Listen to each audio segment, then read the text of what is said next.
آیت نمبر 3 ہم پڑھ رہے ہیں، اس کا اگلا پورشن الیوم یئس الذین کفروا، یعنی اب تمہاری طاقت اس قدر مستحکم ہو گئی کہ تمہارے دشمنوں کی کمر ٹوٹ گئی ہے اور وہ اس چیز سے قطعی مایوس ہو گئے کہ تمہارے دین کو نیچا دکھا سکیں۔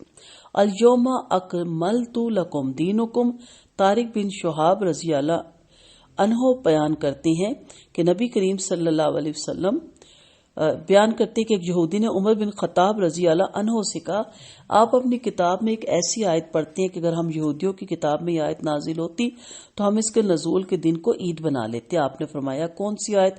اس نے یہی آیت پڑھی۔ یہ سن کر عمر رضی اللہ عنہ نے فرمایا، ہم اس دن اور اس جگہ کو جانتے ہیں جب یہ آیت آپ صلی اللہ علیہ وسلم پر نازل ہوئی۔ آپ 9 ذی الحج کو عرفہ میں تھے، پچھلی پہر کا وقت تھا اور جمعۃ المبارک کا دن تھا۔ دین کو مکمل کر دینے سے مراد یہ ہے کہ اس کے تمام ارکان، فرائض، سنن، حدود اور احکام بیان کر دیے گئے ہیں اور کفر اور شرک کا خاتمہ کر کے اس نعمت کو مکمل کر دیا گیا۔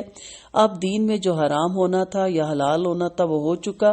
اب اگر کوئی اس میں تبدیلی یا اضافہ کرے گا یا نئی چیز نکالے گا وہ دین نہیں ہو سکتی، بلکہ دین میں بدعت ہے جو سراسر گمراہی ہے۔ آپ صلی اللہ علیہ وسلم نے فرمایا، جو ہمارے اس امر دین میں کوئی نئی چیز شروع کرے گا جو اس میں نہیں تو وہ مردود ہے۔ فَمَنِ اضْطُرَّ فِي مَخْمَصَةٍ، یعنی بھوک کی وجہ سے مجبور اور لاچار آدمی اگر حرام چیزوں میں سے کچھ کھا لے تو اس میں کوئی گناہ نہیں، بشرطیہ حرام کھانے کا شوق نہ ہو اور اسے جائز نہ سمجھنے لگے۔ دوسرا بقدر ضرورت کھا لے، حد سے نہ گزرے، تو معلوم ہوا کہ حرام کھانے کا تعلق بھوک اور حقیقی مجبوری سے ہے۔ زندگی کا معیار بلند کرنے کے لیے اضطرار کا بہانہ بنا کر سود کھانا شروع کر دینا، یہ اس سے مراد نہیں ہے۔ آپ اسے تھوڑا سا مزید تفصیل سے دیکھتے ہیں۔ حرمت علیکم المیتۃ، حلال اور حرام کے قانون میں شریعت نے صرف اس بات کو سامنے رکھا کہ حرام چیزوں کے طبعی لحاظ سے جسم انسانی پر کیا مفید یا نقصان دہ اثرات ہوتے ہیں۔ اگر ایسی بات ہوتی تو سب سے پہلے سیکا اور دوسرے زہروں کا نام لیا جاتا، بلکہ زیادہ تر اس بات کو سامنے رکھا گیا ہے کہ ان حرام اشیاء کے انسان کے اخلاق پر کیسے اثرات مرتب ہوتے ہیں اور طہارت و پاکیزگی سے ان کا کس قدر تعلق ہے۔ نیز ایسی تمام چیزیں بھی حرام قرار دے دی گی جنہیں نیت کی گندگی اور عقیدے کی خباثت حلال سے حرام بنا دیتی ہے۔ لہٰذا یہ ضروری نہیں کہ جو چیز اللہ نے حرام کی اس کی حکمت بہرحال انسان کی سمجھ میں آ جائے۔ اس آیت میں جن حرام کردہ چیزوں کا ذکر ہے ان میں سب سے پہلی 4 چیزوں کا ذکر سورۃ بقرہ کی آیت نمبر 173 میں آ چکا ہے۔ چونکہ خون حرام ہے اس لیے موت کی ہر وہ صورت جس میں خون جسم سے نکل نہ سکے وہ بادرجہ اولا حرام ہوئی۔ ایسی 4 صورتوں کا یہاں ذکر ہوا۔ پہلی صورت یعنی گلا گھونٹ کر مرنے کی، پھر اسی کے آگے کئی صورتیں ہیں جیسے کسی کا گلا دبا دیا جائے، موڑ دیا جائے، یا رسی کا پھندا لگ جائے، یا گردن کسی درخت کی شاخوں میں پھنس جائے، یا جانور مر جائے۔ دوسری صورت چوٹ یا ضرب سے مرنے کی، یہ چوٹ کسی پتھر وغیرہ کی، لاٹھی کی ہو سکتی ہے۔ تیسری صورت ہے کہ مرنا ہے خواہ کسی پہاڑی پر یا درخت سے گر کر مر گیا ہو، یا کھڈ یا کنویں یا ندی نالے میں گر کے مر گیا، اور چوتھی صورت یہ ہے کہ سینگ دار جانور اپنے سینگوں سے لڑے اور ان میں سے کوئی ایک مر جائے۔ یہ سب حرام ہے۔ شکار کے احکام اس میں پتہ چلتے ہیں۔ عدی رضی اللہ عنہ بن حاتم کہتے ہیں کہ میں نے نبی کریم صلی اللہ علیہ وسلم سے پوچھا، یا رسول اللہ، اگر میں بسم اللہ پڑھ کر سکایا ہوا کتا شکار پہ چھوڑ دوں اور میرے لیے شکار روکے رکھے تو آپ صلی اللہ علیہ وسلم نے فرمایا وہ تم کھا سکتے ہو۔ میں نے کہا اگر کتے نے اسے مار ڈالا ہو مگر کھایا نہ ہو تو آپ صلی اللہ علیہ وسلم نے فرمایا کھا سکتے ہو، اور اگر تمہارے کتے کے ساتھ کوئی دوسرا کتا بھی ہو اور شکار مر چکا ہو تو مت کھاؤ، کیونکہ تمہیں علم نہیں کہ کس کتے نے اسے مارا ہے۔ پھر میں نے پوچھا اگر شکار چوڑائی میں لگنے والی کسی چیز سے مر جائے تو آپ صلی اللہ علیہ وسلم نے فرمایا اگر پھٹ جائے یعنی خون نکل آئے تو کھا سکتے ہو ورنہ نہیں۔ نیز آپ صلی اللہ علیہ وسلم نے ایک دوسری روایت کے مطابق فرمایا اگر بسم اللہ پڑھ کر سکائے ہوئے کتے نے شکار سے خود بھی کچھ کھا لیا ہو تو پھر مت کھاؤ، کیونکہ اس کتے نے یہ شکار اپنے لیے کیا تھا، تمہارے لیے نہیں کیا تھا۔ پھر اس میں ہم دیکھ رہے ہیں کہ جو لفظ آ رہا ہے یہاں پہ استانی، ایسے مقام جس کی نسبت عوام میں مشہور ہو کہ وہاں جا کر قربانی دینے سے یا ایسی نظر ماننے سے انسانوں کی فلاں تکلیف رفع ہو جاتی ہے، دور ہو جاتی ہے، اسے فلاں کا فائدہ پہنچتا ہے، لوگ اسے مقدس سمجھتے ہیں، خواہ وہ کوئی بت ہو، خواہ وہ کوئی درگاہ ہو، چاہے وہ زیارت ہو، چاہے وہاں کوئی ولی نسب دفن ہو، اور اگر کسی درخت یا کسی پتھر سے ایسے ہی فائدے منسوب کیے جائے تو وہ بھی اس حکم میں داخل ہوں گے، چنانچہ درجہ ذیل حدیث اس کی پوری وضاحت کرتی ہے۔ سیدنا ثابت بن سعاق فرماتے ہیں کہ دور نبوی میں ایک شخص نے نظر مانی کہ وہ بوانا کے مقام پر ایک اونٹ قربانی کرے، اور یہ میں نے تفصیلی آپ کو بتائی۔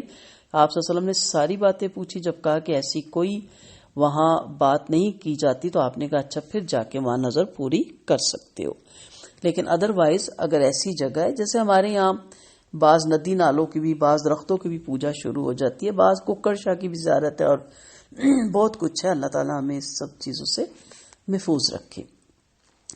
پھر جیسا کہ ہم نے تستقسیم و ازلام، قسمت کے تیروں کے ذریعے غیب کی خبریں یا اپنی اچھی یا بری قسمت کا حال معلوم کرنا محض توہم پرستی، اور اس لیے اس سے بچنا ہے۔ یہ تیر عموماً کسی بت خانے یا کافروں کے گمان کے مطابق کسی مقدس مقام پہ پڑے رہتے تھے۔ جب کوئی اہم کام یا سفر درپیش ہوتا تو پہلے ان تیروں سے حالات معلوم کرتے۔ عرب میں فال گیری کا رواج تھا۔ سیدنا عائشہ رضی اللہ عنہا واقعہ ہجرت بیان کرتے ہوئے فرماتی ہیں کہ سراقہ بن مالک بن جہشم نے اپنے آپ صلی اللہ علیہ وسلم کا تعاقب کرنا تھا تو اس نے بھی اسی کام کو استعمال کیا۔ سراقہ خود کہتے ہیں کہ میں نے اپنا گھوڑا دوڑایا تاکہ میں جلد سے جلد انہیں جا پکڑوں۔ جب میں ان کے قریب پہنچ گیا تو گھوڑے نے ٹھوکر کھائی اور میں گر گیا۔ میں نے اٹھ کر اپنے ہاتھ اپنے ترکش میں ڈالا، اس سے تیر نکال کر یہ فال نکالی کہ میں ان لوگوں کو نقصان پہنچاؤں یا نہ پہنچاؤں، مگر فال میں وہ چیز نکلی جو مجھے پسند نہ تھی۔ تب میں اپنے گھوڑے پر سوار ہو گیا اور فال کی کوئی پرواہ نہ کی۔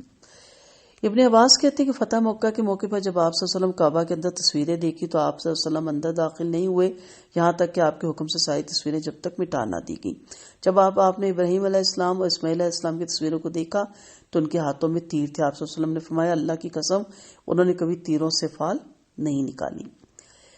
اور پھر یہ آیت کہ دین تمہارے لیے مکمل ہو گیا، یعنی اب اسلام کو اتنا عروج حاصل ہو چکا ہے کہ کافر اب پوری کوشش کے باوجود اس کی راہ نہیں روک سکتے، اور نہ ہی اب کفر غالب آنے کی امید ہے۔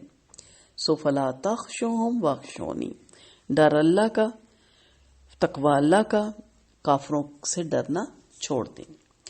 تکمیل دین کا کیا مطلب ہے؟ دین سے مراد شریعت کے تمام اصول اور احکامات اور ہدایات ہیں، اور ان احکام پر عمل پیرا ہونے کا وہ طریقہ اور نمونہ بھی ہے جو آپ صلی اللہ علیہ وسلم نے تمام مسلمانوں کے سامنے پیش فرمایا، جس کا مطلب ہے کہ اس کے بعد مسلمانوں کی زندگی کسی بھی پہلو میں، خواہ وہ معاشرتی پہلو ہو یا معاشی یا سیاسی، باہر سے کوئی اصول داخل نہیں کیا جائے گا۔ کوئی اسلام میں درآمد کرنے کی کسی اصول کی باقی ضرورت نہیں۔ اس لحاظ سے اسلام میں موجودہ تمام مغربی جمہوریت، اشتراکیت، کمیونزم، سوشلزم یا کسی قسم کی بات کی گنجائش باقی نہیں رہتی۔ ان تمام صورتوں کو اسلام کی ضرورت نہیں ہے۔ اسلام بہت بڑی نعمت ہے۔ اللہ کی انسان پر اور بالخصوص مسلمانوں پر سب سے بڑی نعمت یہ ہے کہ اس نے مسلمانوں کو جامع ہدایت اور احکام عطا فرما دی، جن سے دنیا کی زندگی میں بھی کامیاب اور خوشگواری حاصل ہوتی ہے اور اخروی نجات بھی حاصل ہو جاتی ہے، اور دوسروں کا دست نگر بھی انسان نہیں بنتا۔ تو یعنی جس طرح کائنات کی تمام اشیاء اللہ کے حکم کے سامنے بلا چون و چرا سر تسلیم خم کیے ہوئے ہیں، اس طرح انسان بھی اختیار رکھنے کے باوجود اللہ کے حکم کے سامنے سر تسلیم خم کر دے اور کائنات سے ہم آہنگ ہو جائے، اور اپنی زندگی کے ہر پہلو میں اس بات کو اپنا ضابطہ حیات بنا لے۔ ان معنوں میں سیدنا آدم سے لے کر اپنے آخری الزمان تک تمام انبیاء کا یہی دین یعنی اسلامی دین رہا، اور اسی کو اللہ نے مسلمانوں کے لیے پسند فرمایا۔ یہ آیت 9 ذی الحج 10 ہجری کو عرفہ کے دن نازل ہوئی تھی، اور اس دن جمعے کا دن تھا۔ وآخر دعوانا ان الحمد للہ رب العالمین۔